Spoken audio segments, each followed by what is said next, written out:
बंधुगण नमस्कार। आज कविता पर्वर द्वितीय अध्याय को आपण मान को स्वागत। एबे आमे नुआ जने कवि को भेटिबा, तांका संपर्क करे किछि आलोचना करिबा। से कवि होउछंती यशस्वी कवि, आधुनिक ओडिया कवितार जने प्रमुख स्वर पद्म विभूषण कवि सीताकांत महापात्र। कवि सीताकांत महापात्र को ओडिया साहित्य रे किए बाना जाने,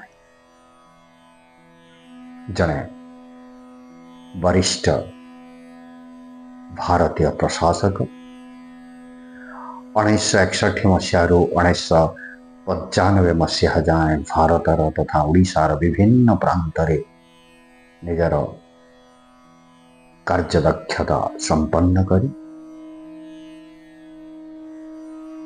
निजर कविपण को मध्य साइती रखि पारिछंती कवि सीताकांत महापात्र। कवि सीताकांत महापात्र केवल ओडिशा नुहे, समग्र भारत वर्ष रे जने बहु परिचित नाम। तांको कविपण को समग्र भारत वर्ष रे पाठक स्वीकार करछंती। जने प्रज्ञावान, प्रखर ओ तीक्ष्ण अंतदृष्टि संपन्न कवि होउछंती कवि सीताकांत महापात्र। ओडिया साहित्य रे तांकर जतिकि सुख्याति, इंग्राजी साहित्य रे मध्य से सेतिकि प्राज्ञ, सेतिकि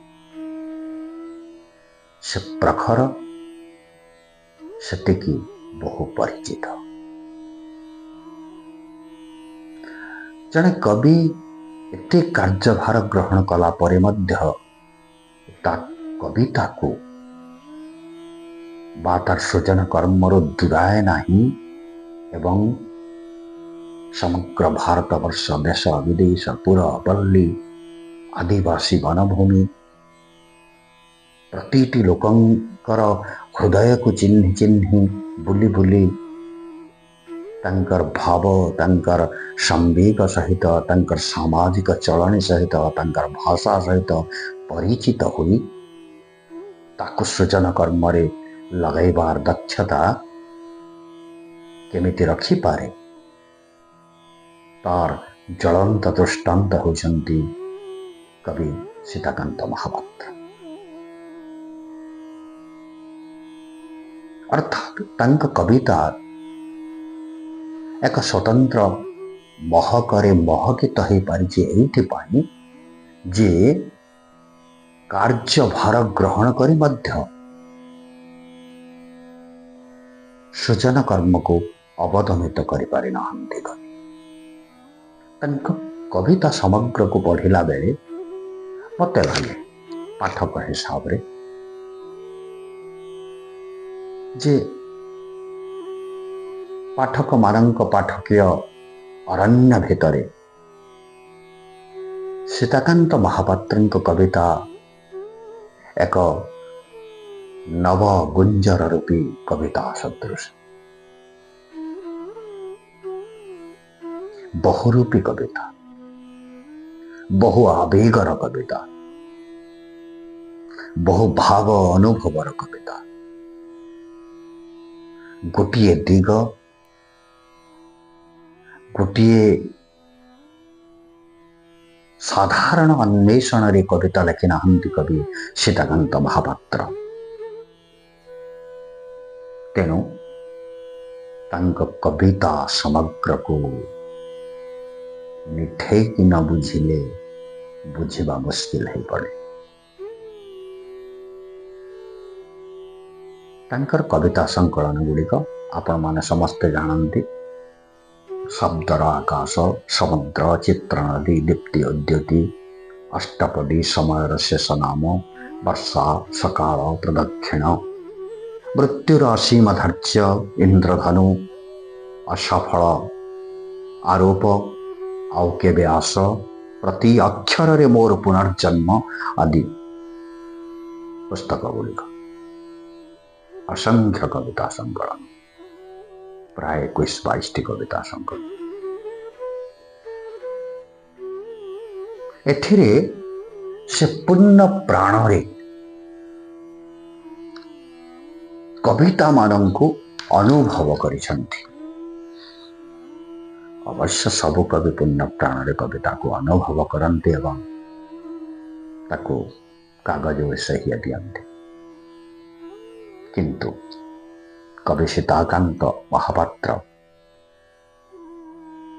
ତାଙ୍କର କବି ପ୍ରାଣ ରୂପକ କୁମ୍ଭକୁ ପୂର୍ଣ୍ଣ କରିଛନ୍ତି ଏବଂ କଲ୍ଲୋଳିତ କରିଛନ୍ତି ଏକ ଭିନ୍ନ ରସର ସମୁଦ୍ରରେ। ସେ ରସ ଅନ୍ୟ କବିମାନଙ୍କଠାରୁ ଭିନ୍ନ ମୋତେ ଲାଗେ। ଭୂମିରୁ ଭୂମା ଯାଏ, ଧ୍ୱନିରୁ ପ୍ରତିଧ୍ୱନି ଯାଏ, ନଗରରୁ ପଲ୍ଲୀ, ସମୁଦ୍ର, ଆକାଶ, ବର୍ଷା, ସକାଳ, ସମୟ ଓ ସମୟ ପରି ଜନ୍ମ, ପୁନର୍ଜନ୍ମ, ଶାସ୍ତ୍ର, ସଂଗୀତ, ବେଦ, ବେଦାନ୍ତ ଯାଏ ପ୍ରଦକ୍ଷିଣ କରି କରି ସମୟର ଶେଷ ପାହାଚରେ କାକୁସ୍ଥ ମୁଦ୍ରାରେ ଛିଡ଼ା ହୋଇ କବି ସମର୍ପଣ କରିଛନ୍ତି ତାଙ୍କର କବିତାକୁ ପାଠକମାନଙ୍କ ପାଇଁ। କ୍ଷୁଦ୍ରାତି କ୍ଷୁଦ୍ର ଅନୁଭବରେ ତାଙ୍କର ନୈସର୍ଗିକ ଉଚ୍ଚାରଣ ହିଁ ପାଠକ ପ୍ରାଣରେ ଏକ ମିଠିକୀୟ ନାଦ ନିର୍ମାଣ କରିପାରିବାରେ ସଫଳ ହୋଇପାରିଛି।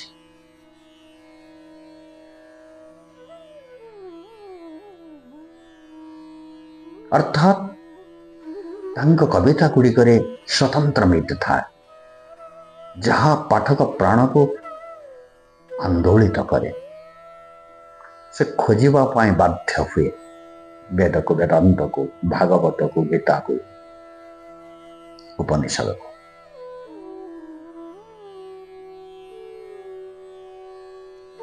କବି ଅନେକ ସାରସ୍ୱତ ସମ୍ମାନ ପାଇଛନ୍ତି, ଯାହାର ଗୋଟେ ବଡ଼ ତାଲିକା ମୁଁ ତାକୁ ଦଉନାହିଁ ଏଠି। ଏ ଅନ୍ତର୍ଜାତୀୟ ଖ୍ୟାତି ସମ୍ପନ୍ନ କବି ପଦ୍ମ ବିଭୂଷଣ କବି, ଯାହାଙ୍କୁ ପାଠକ ପ୍ରାଣ ଦେଇ ଭଲ ପାଏ, ସେ କବିଙ୍କ ଗୋଟେ କବିତା ମୁଁ ଉଚ୍ଚାରଣ କରିବି ଏଠି। କବିତାର ଶୀର୍ଷକ କବିତା ଅଗ୍ନି ନାମୃତ। କଣ ବର୍ଷିବ କବିତା ଅଗ୍ନି ନାମୃତ। ରାତି ହୋଟେଲର ଅବଶିଷ୍ଟ ଫିଙ୍ଗା ଖାଦ୍ୟ ଚାଟିବାକୁ ଯେବେ ତୁମ ପିଲେ ଯାଉଥିବେ,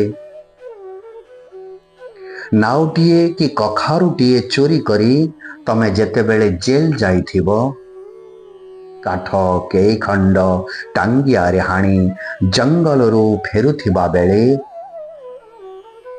ପୋଲିସର ଲାଠି ମାଡ଼ ଖାଉଥିବ, ଠିକ୍ ସେତିକି ବେଳେ କବିତା ତୁମକୁ କଣ ଦେବ, କଣ ଶୁଣେଇବ, କଣ ବର୍ଷିବ କବିତା ଅଗ୍ନି ନାମୃତ। କବିରଙ୍କ ଭୀମ ଭୟଙ୍କର କେଇ ଧାଡ଼ି କି ଦୋହା କି ଉପନିଷଦ ଗୀତାର ଅମୃତବାଣୀ, ପ୍ରାଚୀନ କି ଅର୍ବାଚୀନ ଯେତେ ଯେତେ ଧର୍ମ ଭାବ ଓ ପ୍ରବଚନର ଆଶ୍ୱାସନା, ଭାଗବତ ଏକାଦଶ ସ୍କନ୍ଦ ପାରାୟଣର ମୂର୍ଚ୍ଛନା, कौन दब कविता? अथवा शब्द को शब्द जोड़ी काउरिया काठी परी जली उठुवा हेले हेउ मुहूर्त के निर्वापित। अथवा शब्द को शब्द जोड़ी काउरिया काठी परी जली उठुवा अग्निवर्षी कविता बाढ़िब। सबू जाली पोड़ी नुआ पृथ्वीर सर्जना कथा बखाणी बसिब। पुराणा क्रोध को नहीं नुआ ढलई शब्दंक उपरे आउ थरे भरोसा रखिब। कौन दब कविता? अंततः लागिब ताकू। अंततः लागिब ताकू दुखरे थलकूल न पाई बुड़ी जाउथबा आंब टाकुआ को चुरी पेज टिके पी सारी मन मारी बसिथिबा मनीष पछरे सांत्वना देबा पाई कविता छिड़ा होई रहिछि। अंततः लागिब ताकू।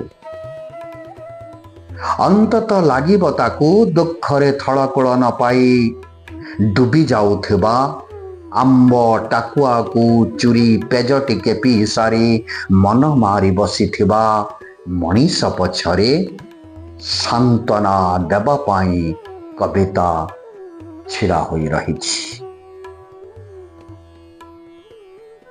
शब्दरे लागिथिबा निआर धास कठिन अमृत को तरले लागिछि सभिंक चाखिबा पाई। हुए तो अमृत नहेले तार अग्निमयी बाणी। कठिन अमृत को तरले लागिछि सभिंक चाखिबा पाई। हुए तो अमृत नहेले तार अग्निमयी बाणी। उदास बधिर समाज दिने ना दिने शुणिब अवश्य बुझिब। दिने ना दिने शुणिब अवश्य बुझिब। सांत्वना देबा पाई कविता छिड़ा होई रहिछि। ये उदास बधिर समाज दिने ना दिने शुणिब अवश्य बुझिब। नमस्कार बंधुगण, एक छोट अनुरोध, जदि आपण मानंकु मोर कविता संपर्क करे वक्तव्य एवं कवि मानंकर कवितार उद्धृति भल लगुछि तेबे दयाकरी डिवाइन लव को सब्सक्राइब करिवे एवं लाइक करिवे, कमेंट देवे। कारण मतामत बहुत बड़ कथा। निजको सुधारिबा पाई मतामत दरकार। मतामत देवे, शेयर करिवे, दया करी सहयोग करिवे। आगको मोर इच्छा अनुराग जे छुआ मानंकु +2 ରୁ PG पर्यंत छुआ मानंकु पाठ पढ़ेबी तार आयोजन मु आरंभ कर देछि। आपण मानक सहयोग नितांत आवश्यक। नमस्कार।